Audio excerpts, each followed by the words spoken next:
AEW stars very upset and frustrated. What happened backstage with the CM Punk footage being aired, WWE Releases, and more. I'm Ollie Davis, and this is the WrestleTalk News. Support WrestleTalk!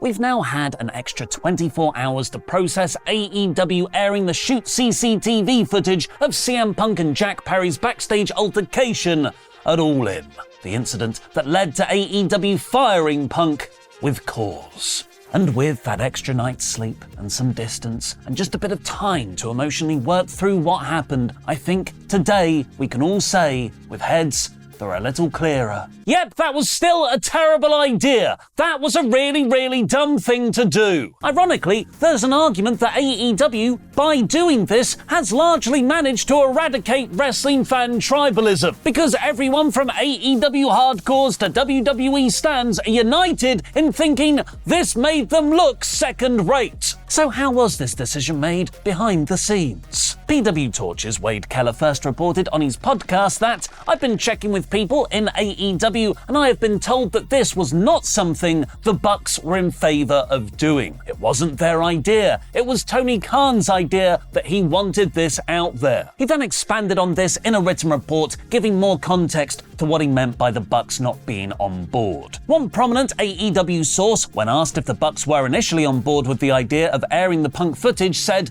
they were not. The source said they didn't know one person other than Tony Khan that was on board with this. Another source tells me the Bucks were ready to move on and not get into this again. Keller continues, though, claiming that once it was clear Khan had made his decision, Matthew and Nicholas Jackson pitched ideas onto how to make it part of a storyline. Some of those ideas, we've been told by multiple sources, were shot down by Khan, perhaps due to legal reasons or wanting to keep their comments in the realm of Khan's vision of promoting the Bucks versus FTR match. Keller then describes the Bucks as willing participants and said any framing of this situation as this being something they were forced or pressured into doing against their will is not fair or accurate. Other sources say they had ideas that didn't make air and wanted to do it differently. So it seems by Keller's report the Jacksons were not initially on board, but once Khan had made his decision, they went along with the plan without being forced. Keller has posted a written summary of his report to clarify this, as he feels parts of his initial podcast report were inaccurately portrayed elsewhere. Fightful Select then reported that Matthew and Nicholas were both fine with doing the angle.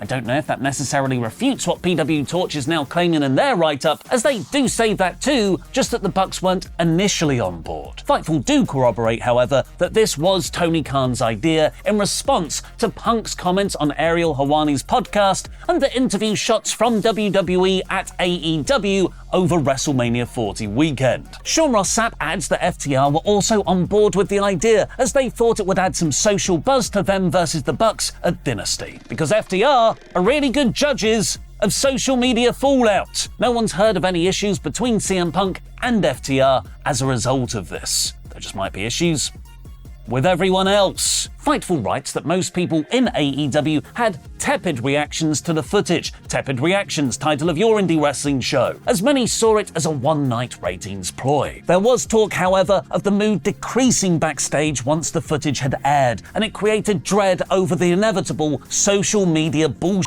it would bring. If you're wondering what decreasing backstage mood and dread over the social media fallout looks like in human form, it's this.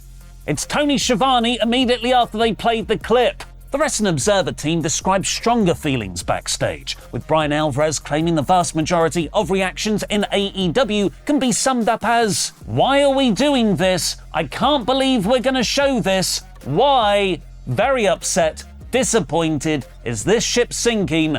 This has got to be rock bottom." And Dave Meltzer noted people in AEW were really frustrated that the All In incident wound had been reopened. Fightful added, though, despite the doom heralding of some commentators, no one in AEW believes this is a company killer. Meanwhile, over in WWE, the reaction was probably this. Fightful reports that many backstage in WWE were talking about the footage being aired, but the actual content didn't really shock anyone. There's no heat on CM Punk in WWE for it, and a few WWE wrestlers described the video as a self-own from AEW. One described it as no worse than anything that happened in the Monday Night Wars between WWE and WCW, which, I must remind you though, was a quarter of a century ago. Thankfully, Alvarez reports people in AEW believe Tony Khan has gotten this out of his system, where the president allegedly said, "It's done, we're moving on." I presume he was just talking about the CM Punk stuff specifically, and not the overall shots at WWE, because that wasn't the only segment that had WWE living rent-free in on the episode. Immediately following the Punk All-In footage, Dynamite had Will Ospreay cut a promo on Triple H. Levesque had recently said that free agents who choose AEW over WWE were afraid of the grind and just wanted a lighter schedule. This was presumably about AEW's genuine coups this year of signing Okada, Mercedes Moné, and Will Ospreay. So Ospreay shot back, accusing Levesque of only getting to his position because he was grinding the boss's daughter, a reference to Triple H's real-life wife, Stephanie McMahon. BW Torch reported Ospreay was an enthusiastic participant in the crafting of what he would say on the promo during the production session. Apparently, the decision to make the comments was made hours before Dynamite aired. BW Insider write that Ospreay was the one who came up with the boss's daughter line, and it was not given to him by someone else. Fightful Select adds that the promo was Ospreay's idea, and he got approval from several people backstage.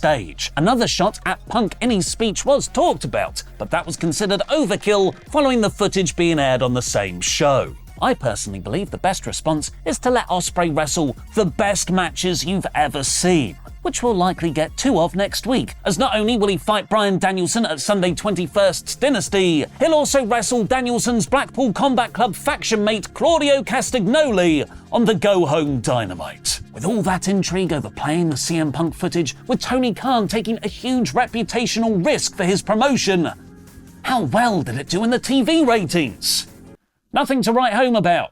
The show did 819,000 viewers with a 0.3 rating in the 18 to 49 demographic. While that is up from the previous week's 747,000 and a 0.23, that number was its lowest in years. The Punk footage episode was AEW's joint second highest demo rating of 2024, but as that girl once asked Thanos, what did it cost, mate?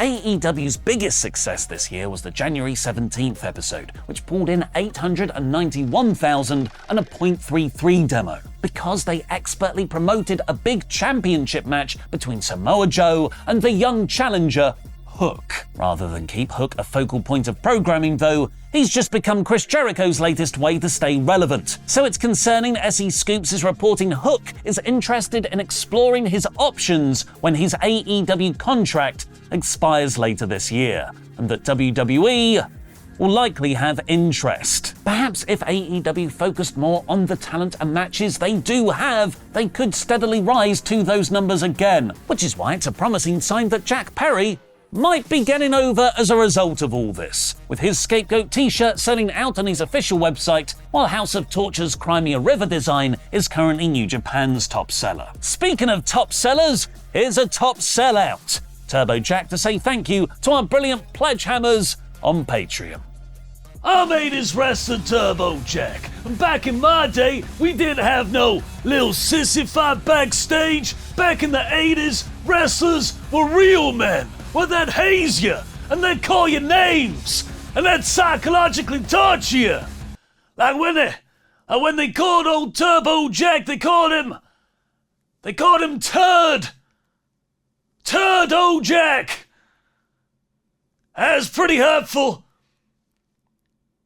It still hurts me to this day, if I'm honest.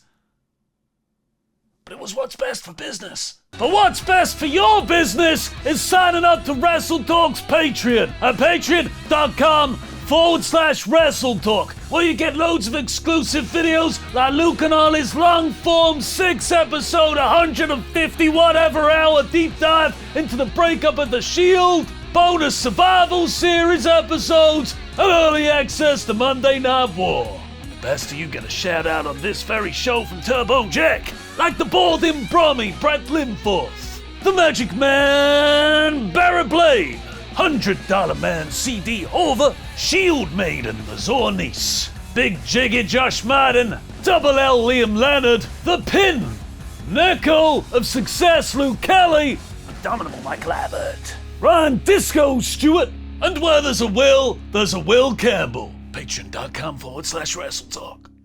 While on-screen wrestler releases have become far less common in WWE, corporate personnel appear to be in constant flux. This is likely still because of the WWE-UFC merger into TKO, where many back-office roles would have been duplicated and therefore phased out, and the beginning of the Paul Levesque era. He's in charge now, I don't know if you've heard, putting his own hires in place. Thursday the 11th saw two high-profile corporate departures amidst a shake-up of one of the most important departments in WWE: talent relations. SE Scoops first reported that WWE's EVP of Talent, Dan Ventrell, had been removed from his position. Ventrell got that job replacing Levesque when Levesque was promoted to Chief Content Officer on Vince's first exit in 2022 in a game of corporate musical chairs. Dave Meltzer then confirmed Ventrell is no longer with the company, and Fightful posted the following memo that was sent within WWE. WWE has begun the process of reorganizing its talent relations group.